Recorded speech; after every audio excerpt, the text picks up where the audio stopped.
Welcome to the Banker Lamp. Please enjoy the video. You begin by signing in and opening Google Meet or Google Calendar. Once signed in, click New Meeting or Schedule. Choose if this is an instant meeting, a future event, or a recurring series, and set the date and time.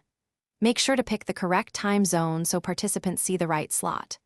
Once done, add a concise title, and if you prefer, a Google Meet link will be generated automatically for sharing.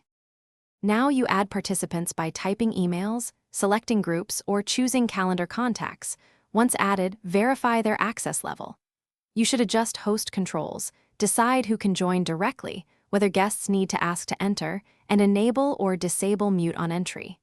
Also configure recording, captions, and breakout rooms if needed. These features affect privacy and storage, so choose based on your organization's policy and the meeting's purpose before sending invites.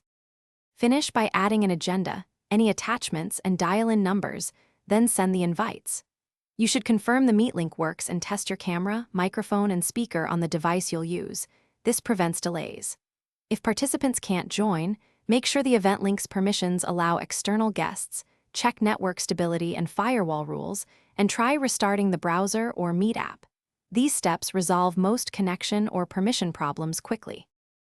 Thanks for watching. If this was helpful, leave a like and consider subscribing. See you next time.